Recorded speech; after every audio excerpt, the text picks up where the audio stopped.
Windsor News Team. Good evening. Karen is off this week. The skies have dropped a burden of several inches of rain on southern Essex County over the past 18 hours. And weather forecasters say there's still more to come. Conservation Authority officials are calling it the worst flooding we've seen in the past decade. Some of that flooding has been in Harrow and parts of Colchester and Gosfield South Townships. McGregor is also hard hit. We have two reports from those locations. The first from Rob Miller.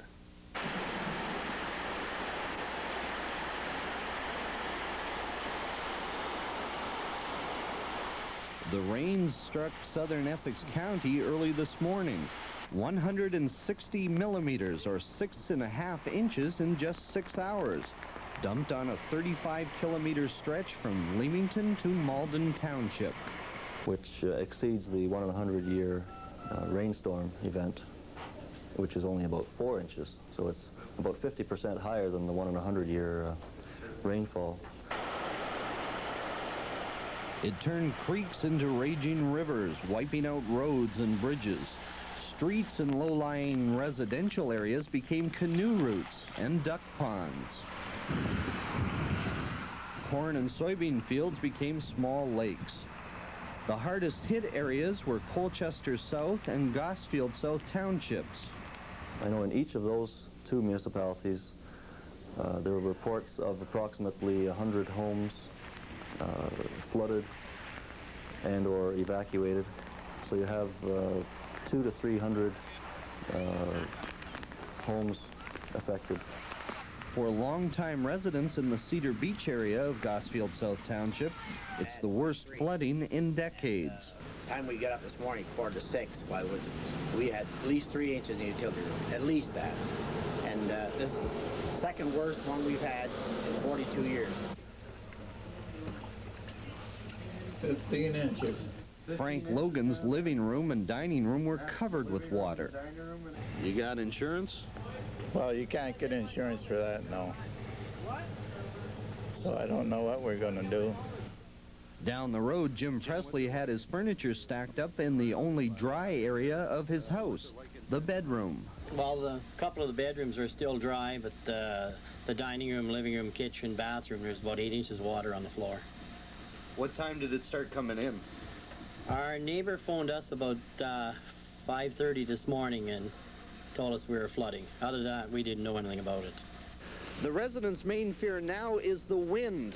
A northeast wind tonight could bring Lake Erie crashing in, which would add to the floodwaters that are already here from the rainfall.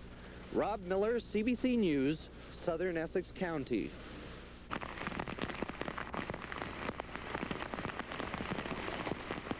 This is Colleen McEdwards in McGregor. Lucier Estates, a subdivision in the town, is a lake today. Rainwater overflowed from ditches and a nearby creek. Water was up to here. We've been pumping since about 4:30, 5 o'clock this morning. Everything's ruined, the washer, the dryer, probably the freezer, the furnace. Will your insurance cover this? We don't know. We haven't even called them yet. We have a phone. Everything came just bubbling in, like came in the windows, came in everywhere. We were like, we have a lot of brothers and sisters and we were bucketing it out, and our next door neighbor brought over a pump and everything, but we just couldn't keep up with it. But the rain let up early this morning, and these people thought they could get ahead. But a few hours later, it started pouring again. While some worked furiously to keep water pumps going, others just looked on in disbelief or made the best of the mess. Lower-level apartments and some trailers were evacuated last night. We had to help people out of their houses because they couldn't get out of their basements and everything. It's just been horrible. He gave me a call at about 12:30, well, no, it was about 1 o'clock, and said to come on down here and help, so I haven't been back yet, and the phones are dead. Work crews tried to get through the subdivision. They wanted to block off the street to stop people from driving down it. Many roads around McGregor are flooded, tying up traffic and bringing cars to a coughing halt. Most residents of Lucier Estates say they'll stay put and keep their pumps running for as long as they can. They can't even think about how they'll clean up until the rain finally stops. Colleen McEdwards, CBC News, McGregor. The storm forced the evacuation of an area west of Kingsville near Highway 18 today. But people weren't leaving their homes to avoid rising water. In this case, they were concerned about the cargo on board a freight train forced off the tracks by an eroding rail bed. More from Brenda Murray. The engineer says the track just disappeared. The rail bed couldn't take the weight of the Windsor-bound freight train. It collapsed and 2 cars almost ended up in the rain-swollen ditch. But that wasn't the worst of it. The car just behind the 2 that were derailed contained toxic ammonia gas. 15 people from farms nearby were evacuated, but they were allowed home 2 hours later. The ammonia tanker wasn't leaking, but the engine's fuel tank was damaged, so it was drained just to be safe. Then another engine from Chatham hauled away the upright cars, including the one holding ammonia. The rest of the train will not be moved until the area dries out. The rail beds surrounding the cars are not stable, and they can't be fixed till the rain stops. Brenda Murray, CBC News, near Arnor. And now with more on this developing story, here's Marianne Stark. Thanks, David. We're joined now by Clint Quinn, who is a weather services specialist with Environment Canada, and he's here to tell us from a meteorologist's point of view exactly what happened today. Clint, those pictures we just saw, you just mentioned a moment ago, don't look like they're from our area at all. Yesterday we were pretty well assured that we'd have sunny skies by this afternoon. What happened? Well, it was sort of an unusual event. The storm itself wasn't really all that unusual a couple of days ago when we first saw it.